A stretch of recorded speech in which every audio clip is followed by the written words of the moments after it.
obviously, when we're talking about the attack in France, we have to talk about what's going to happen this weekend, because we do have the French election, which has received a lot of international attention in the last few months. Not a lot of attention here in the US, although we've covered it several times.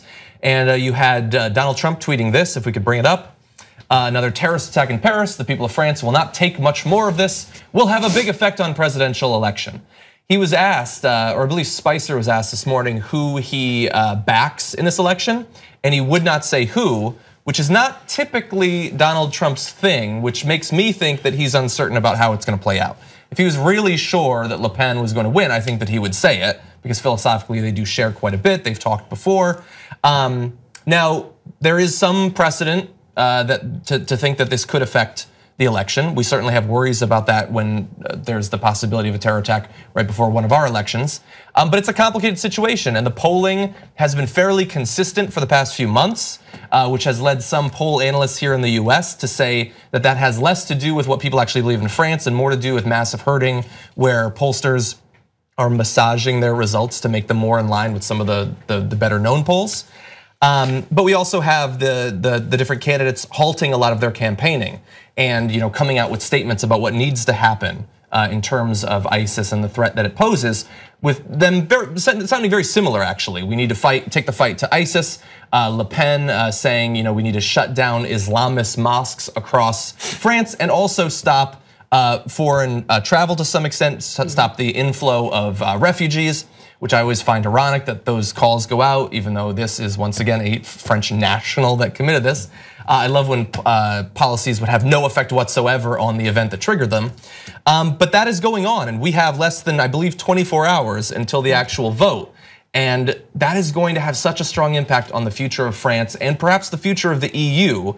The idea that this could happen, and then I love that there can be an attack like this, and who benefits? Well, maybe ISIS benefits a little bit, and the far right in Europe benefits. It's interesting how that works out. Or not. I mean, maybe not. Maybe not. And certainly rhetorically, they love it. Well, but it's not rhetoric changing. It's just it's a catalyzing moment, reinforcing maybe. But yes, it is. But they've had enough time and enough events over which to reinforce that point, which speaks to why Le Pen is doing all right. Fillon is doing okay.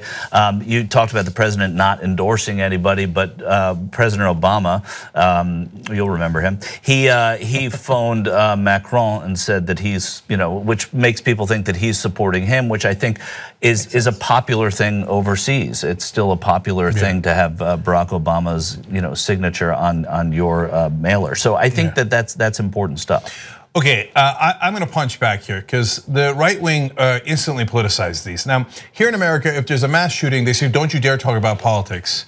Let's wait till it's irrelevant and nobody's talking about it anymore. And then talk about gun control, or then you could maybe talk about gun control, but nobody's talking about it. So it's a trick, right? And the minute that there's a terrorist attack, they will politicize it instantly. That's it. We got to act, and that's why you got to elect right wingers, and we got to get tough on these Muslims and their mosques, etc. Now happening in France, right? Same MO. And the usually liberal response is, let's not politicize. Oh, that's unfair, etc. And it's kind of complaining.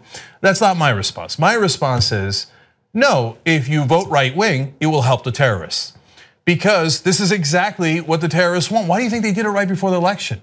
They did it right before the election because they want you to vote for the right wingers, who will then antagonize Muslims in France, who then ISIS thinks might join them. Might join them whether it's in France or actually go down and fight with them in Syria and Iraq. It's not an accident. They know that they're thrilled when the right wing wins. So don't help the terrorists by voting for right wingers. Because when you do, it continues this cycle of violence. And I got news for you, ISIS loves the cycle of violence. But this is one of those points where we disagree that you predicted. It's happening right now. Look, France has been hit by terror attacks plenty of times when there wasn't an election at stake. And this far right populist, nationalist movement is not just unique to France. This has been happening all over Europe. And to your point earlier, it doesn't necessarily move elections, right? You saw what happened in the Netherlands, where you had Wilders on one side pushing the exact same agenda that Le Pen has been pushing. And what's going to happen in France is going to be interesting to see, because this is really what the country is about. This will rely on French people turning up and saying, we're either with the center or left candidate, Macron, we're going to say we want inclusiveness and tolerance, or we're really scared. and we really want to kind of hunker down, and our socioeconomic fears and our nationalist fears are real and big enough that we're going to go with Le Pen.